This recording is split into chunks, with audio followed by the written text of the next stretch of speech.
Welcome to The Jewish Lens, a podcast to discuss anything and everything from a Jewish perspective. Now, please help me welcome the man who controls the media, your host, Jonathan Rosen. Hello, and welcome to another edition of The Jewish Lens. I'm Jonathan Rosen, and today I am thrilled to welcome a prize-winning author. She's also the founder and editor and chief of the prestigious online literary journal, JewishFiction.net, which has published nearly 600 stories from around the world and reaches readers in 140 countries. She is also the author of 5 books of fiction, including the short story collection Marrow and Other Stories, which won a Vine Canadian Jewish Book Award, and will also be released for the first time in ebook form on May 1st, which is the same date as her novella Doubles. Please help me welcome Dr. Nora Gold. Nora, thanks so much for joining me today. Oh, thank you so much for having me on your program. Well, you and I have a lot to cover, but I always like to start by going back with people first. So where did you grow up, and what was your family life like, in particular with regard to Judaism? I grew up in Montreal. I live now in Toronto. And I come from a home that was not religious, but which was very proud of being Jewish. We kept the holidays. My father was a very proud Jew whose first language was Yiddish, and he spoke a beautiful Yiddish, was very much a Yiddishist. So we had, Pesach, Hanukkah, we'd go to shul for the high holidays, that kind of thing, conservative Judaism. I became interested, and more than interested, passionate about Judaism when I was 15. And I discovered it on my own through David Hartman, who was a rabbi in Montreal at the time. And I began taking classes and, not just him, obviously, for many years. I became religious in different forms at different times. Okay. Yeah. So there was a very large Jewish presence in your community growing up then? Montreal is a very special Jewish community in many ways. It was really a Yiddish center. Along with New York, it was really an extremely rich cultural community Jewishly. It was an extraordinary community literarily, which of course interested me as a writer even back then. A very rich Jewish community. I felt myself very Jewish always, but it wasn't until I was an adolescent that I started really studying and learning. And I've continued to learn. One will always continue to learn. So you grew up wanting to write? You always had an interest in writing? I actually, even if you'd asked me when I was 5 years old, what do I want to be when I grow up? I would say a writer. And even as a little girl, we'd go on family holidays, and I would have my little box of pencils and paper because I was going to write stories. So, yeah, I was always a writer, I think. And when did you realize, I guess, that you had a talent for it? Well, it's a complicated thing, talent. Who defines it, how it gets defined, that whole thing. I was quickly acknowledged as having talent, even in elementary school. And I decided not to go to the regular public high school because I wanted to be in a school that fostered the arts. So I went to a school where I think they accepted me because I was seen as a gifted writer. And that sort of became my reputation at school. Do you have any influences, any literary influences growing up? I wouldn't say so. I mean, I read everything, and I liked reading, translations. I read from all cultures. I read everything I could get my hands on. So were you a writer in residence? So that I got that too. Is that? I was a writer in residence. Okay, good. At the Ontario Institute for Studies in Education, which is part of University of Toronto. Okay. And after I left full-time academia. Well, how did that come about? How did you get to be that? Well, I was a tenured professor, and for over a decade, I decided to try to write as well as be a responsible professor. And I was publishing academic work, I was teaching, stuff like that, all the obvious things. And in the middle of the night, I would write. I'd wake up at 1 a.m. every day, and I'd write till 5.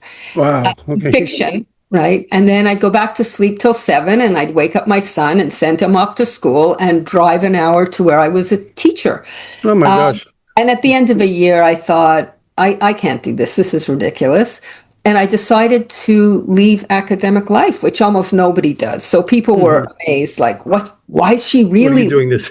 Yeah, nobody really believed me. Why would anyone give up tenured profession? But yeah, so as of January 1st, 2000, I was writing fiction full time. And but I wanted to be affiliated. I'm a person who likes affiliation and I like people. And so I was invited to be the writer in residence, first the scholar in residence, and then the writer in residence, and then both, at this wonderful women's center, which no longer exists. It's closed. But for 18 years I was there, and I was very, Oh, that's incredible. yeah, yeah.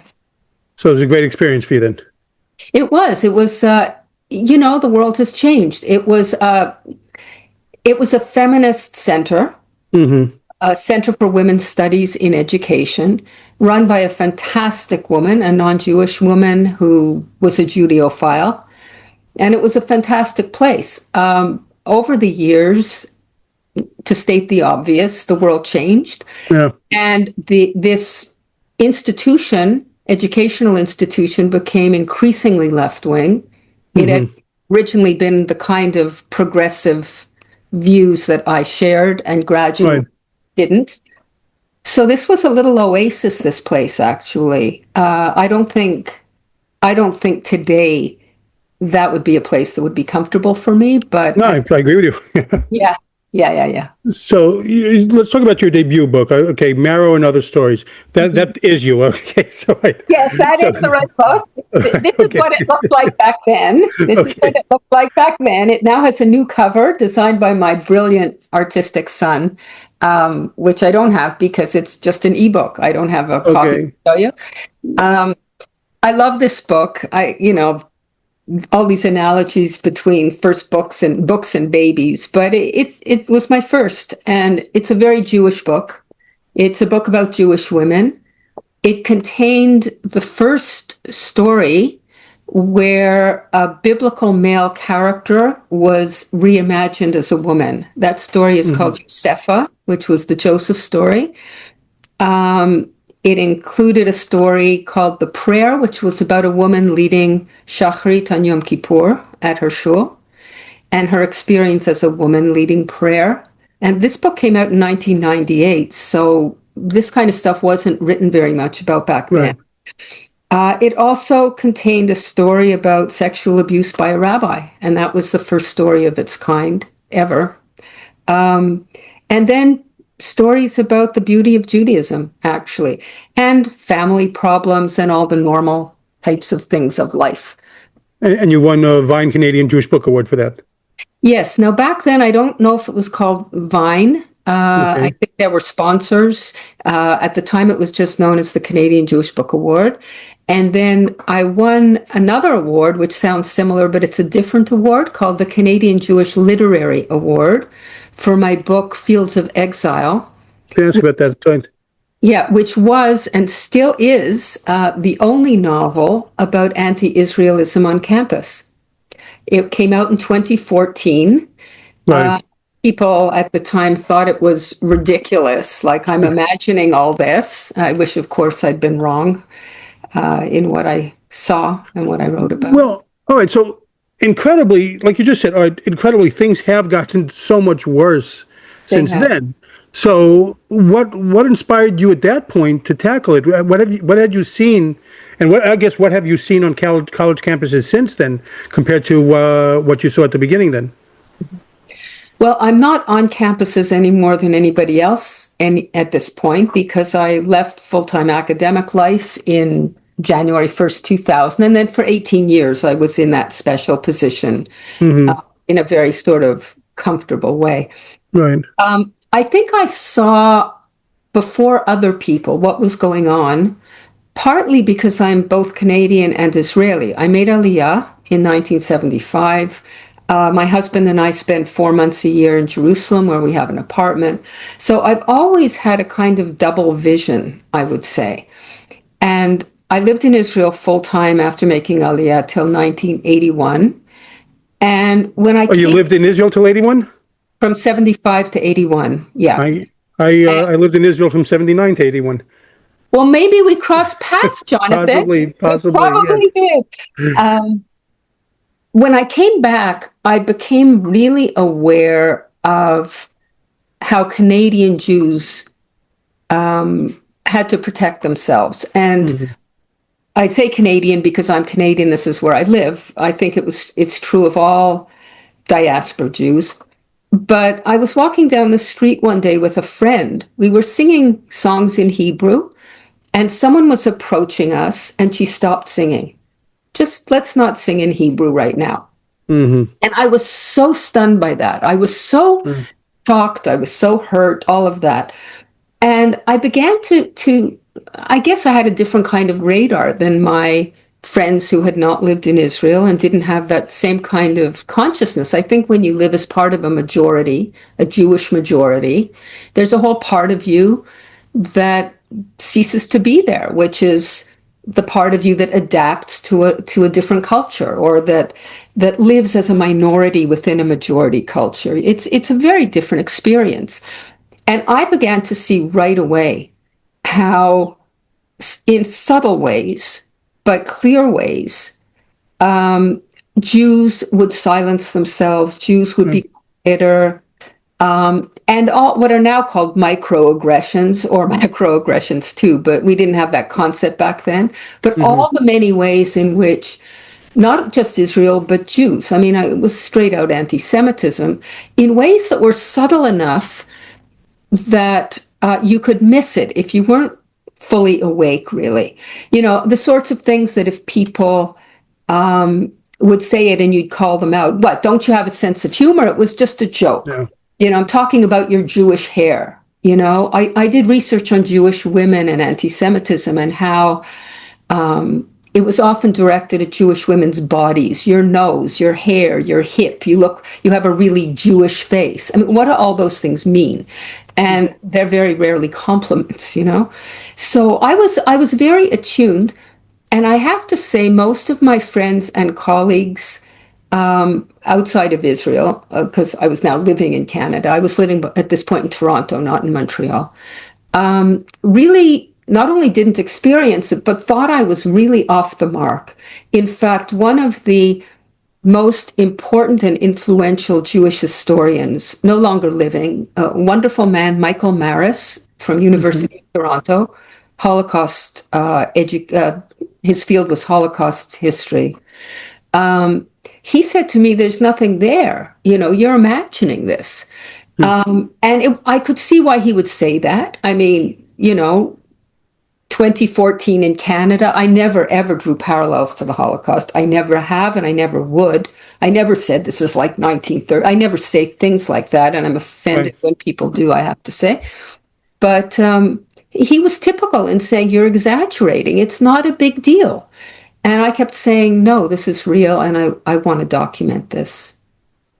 Well, right now, it's like everyone else. It's anytime you post anything calling out anti-Semitism, you'll have a rush of people, and I see it all over social media, telling you why it's not, that you're wrong, and trying to gaslight you with everything. So, Yes, and of course, if we were any other group, nobody right, would dare say, you know, of that course not. wasn't Right. racist. You know, of course it was racist. So, all right. So let's talk about, you founded in 2010, you founded jewishfiction.net. So it's an online literary journal that has published hundreds of work, like we said, including ones by Elie Wiesel, I saw. So what motivated you to create it, and how has it evolved over the past, however many years, 15 years? 15 years, yeah. We now call it just Jewish Fiction. Originally, it was located at www.jewishfiction.net. Now we're at jewishfiction.com. Okay. And I guess it's a question of personality. You are who you are. Writing is a very isolating experience and life. And I began to get involved in all sorts of organizations, social action organizations, Jewish ones. And in 2010, I started this journal because I had friends who were good writers, Jewish friends, who couldn't get their work published. Nothing's changed. You're right. It's hard now too, especially for Jewish writers. Jewish For writers, different yes. reasons. So I'm saying, yeah. No, I mean for anybody actually. Yes, but I think it's for particularly different- hard for Jewish writers right now. So Yes, it is. Back then, it was really because it sounds strange to talk about it in the past. It's only been 25 years. But the whole advent of digital publishing really threw the whole print publishing world into a tizzy. They were terrified. And they considered Jewish fiction niche fiction. And they were turning down really good work. And one of my friends said to me, when she was told, put it in a drawer, come back in 7 or 8 years when digital publishing is a thing of the past. And little did they know. Of course, it's never going to be a thing of the past. And she came to me and said, I'm not going to bother writing if I can't publish my work. So I started this really to help out some of my friends. I thought, well, post some stories, why not? I always conceived of it being, a former academic and something of an intellectual. I always conceived of it as being of a very high standard literarily. It wasn't a blog, it was a literary journal, but one that could be accessible to anybody.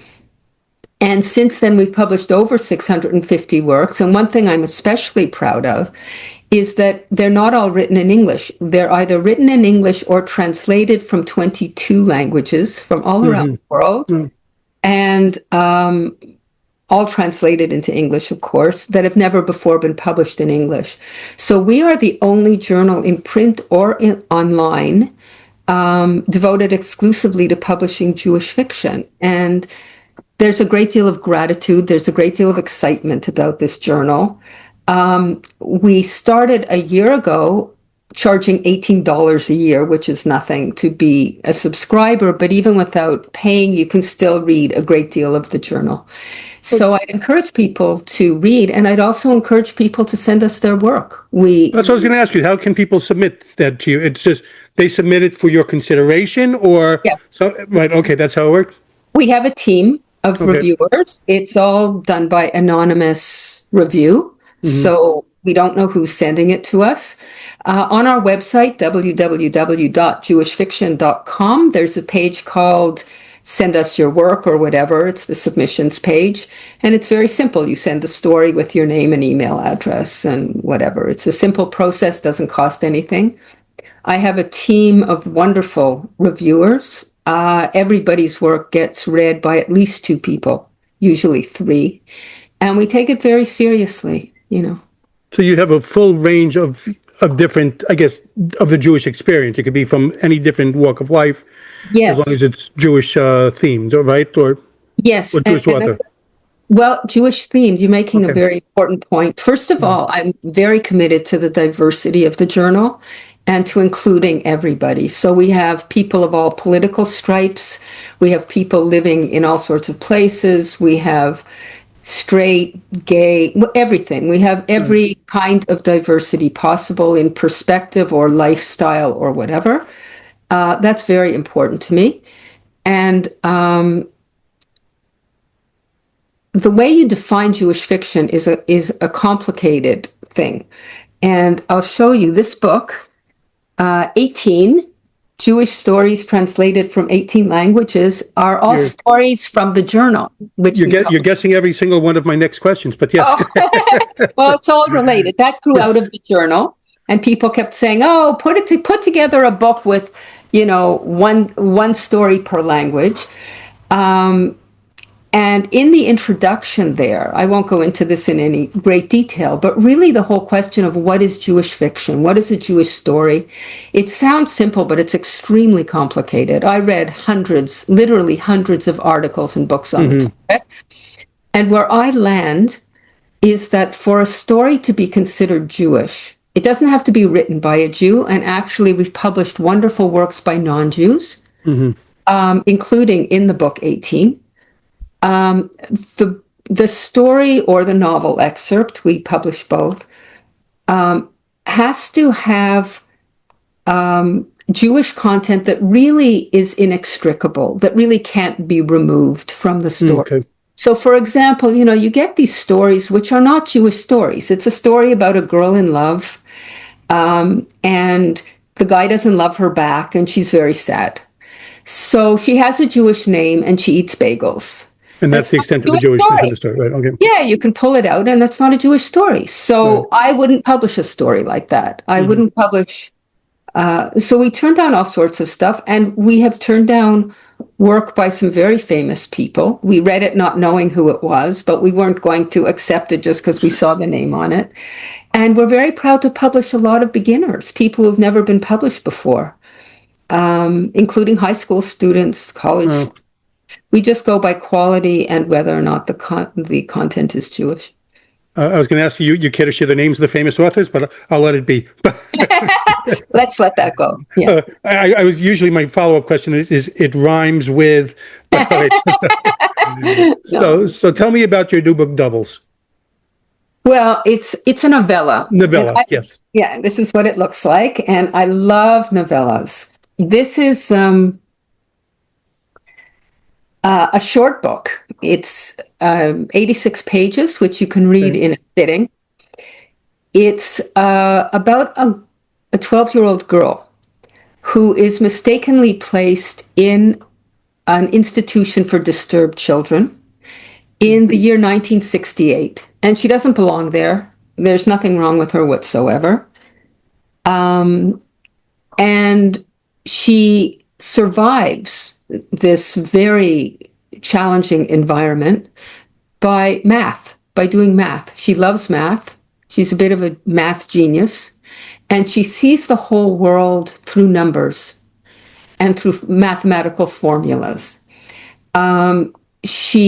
She's had everything taken away from her. She's been removed from her family. Her mother died 10 months before. And the way I think of it is that she's looking for a language for what she can trust. She says things like, you can't trust people, but you can trust numbers. 1 and 1 is always going to be 2. And she builds an entire life around numbers. The book is epistolary. It's like letters to a friendly trustee comes and asks questions, and they're supposed to write their answers. But it becomes for her a kind of diary. What are you learning here? Well, nothing. There's no schooling, so I'm learning how to survive. That sort of thing. And I realized that I've published short stories. I've published several novels. I really love novellas. My previous book, the one just before this, In Between 18 Jewish Stories and Doubles, was a book called, it was 2 novellas. It was In Sickness and in Health and Yom Kippur in a Gym. Here, this is In Sickness and in Health, but look, it's a flip book. Yom Kippur in a Gym. Oh, that's cute. Yes. So I love novellas. I actually think, unfortunately, they're not taken very seriously. And if you try to enter a contest that does novellas and novels, you don't have a chance with a novella. No one takes them seriously. I think it is perhaps the finest genre of fiction. It is so powerful. It has, I think, the best of the short story and the best of the novel. You can go very deep and quite broad, and yet you keep this remarkable intensity and intimacy because it's very compact and very powerful. And the first novellas I ever read were in college, and back then they didn't really use the term novella. They were just short novels. And I went, oh my gosh, these are amazing. So, So what prompted you to write this style of book? I really don't know. And I really don't know. That's the honest answer. The whole question of how one writes altogether, what is writing? What is that process? I know you've interviewed all sorts of authors, and it's different for every author. Mm-hmm. In my case, I don't plan it out. I don't plot it the way some people do. I've never thought, not once, I'm going to write a story about, or I'm going to write a novel about. I start writing, and what comes out, and it kind of pulls me forward. It's a very organic process in my case. I'm not suggesting that I don't edit. I edit very extensively. But when I'm talking about the actual writing, the outpouring, the creation, that's not a rational process. It just leads you, really. And why I ended up writing about a 12-year-old girl, I don't know. Everyone's telling me, oh, this must be a YA novel. And I greatly respect YA novels, but this is not a YA novel. It's not written with 12-year-olds as an audience, although I think a bright 12-year-old could read it. The language isn't particularly difficult, you know. That's a very tough. I have on submission as well for my agent a novel Oh, that takes place two different people, and one of them is exactly like a 12-year-old, 13-year-old girl, and you keep oh. getting the thing, and it's not intended for YA, it's not intended for middle grade, and they like, is this for kids? And it's like, no, it's not, and it's very difficult to place it when it's an adult book with a kid character, It's true. And it's funny that they don't understand the difference between the age of the character and the age of the intended the audience. intended, right. I mean, I think it's obvious. Well, I wish you good luck. I Oh, really thank wish you luck with your book. That's exciting. you. Well, let me shift gears for a second, okay? Because I've had on many people from Canada, including someone earlier this week, and every single one has discussed how bad things have gotten for Jews in Canada, in particular Toronto. So what do you see now? Well, if you've already had these people say it, I would just be repeating them to say what's obvious. Although I want to say, and I'm a very proud Canadian, I'm proud of Canada. And I don't think Canada's any worse than the United States or Australia or England or anywhere else, actually. I think our current mayor has not responded appropriately Yeah. to we've had 23 shuls attacked by gunfire. Schools, restaurants, yeah, it's a whole, Yeah, but the 23 right. shuls since October 7th, I mean, that's insane.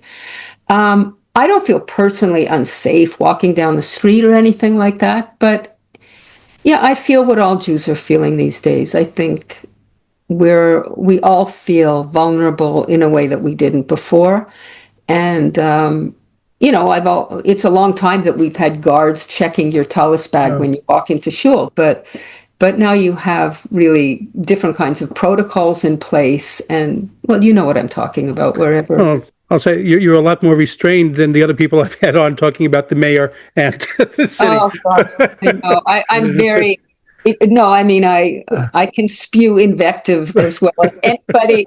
Um, it's all been said, but it's very disappointing, and I hope she is not re-elected in the coming election, because the election is in 6 months. She started, sucking up, in my view, to the Jewish community, but I think we all see through. Right. Well, I hope so. I hope that the rest sees through it as well. So, Yes, I so do.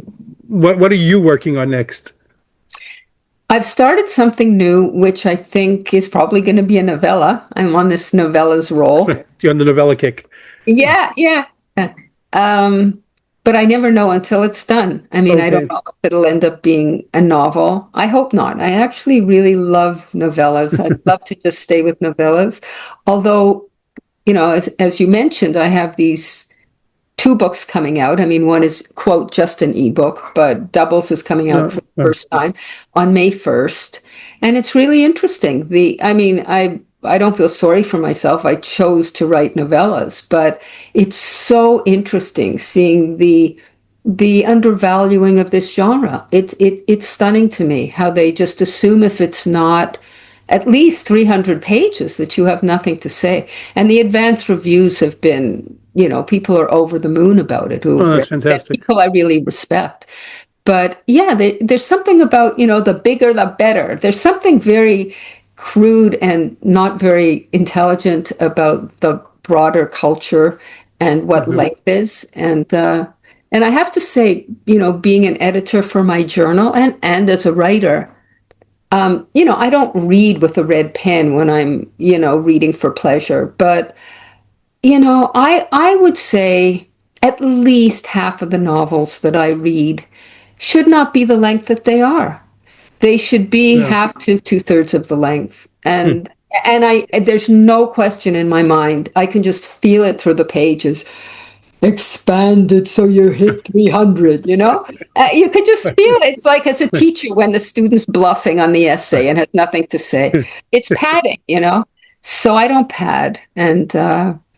But anyway, I'm very lucky to be able to do what I'm doing. I'm doing what I love. How many people can say that, you know? My uncle was a history teacher, and he told me that about one essay. He actually showed it to me that he had an essay on Egypt, and the kid was just wrote Egypt, home of the Nile, Egypt, home of the pharaohs, Egypt, home of kept on pushing it down a list to let him fill out the page. So. Well, I've seen that too when I was a teacher. Yeah, right. that's cute. So, how can people follow you on social media? I'm on Facebook. I'm on X. I'm on Instagram, and I'm also on LinkedIn, where I have over 100,000 followers. Oh, wow, fantastic! Yeah, yeah. Yeah. Well, Nora, I want to thank you for coming on today.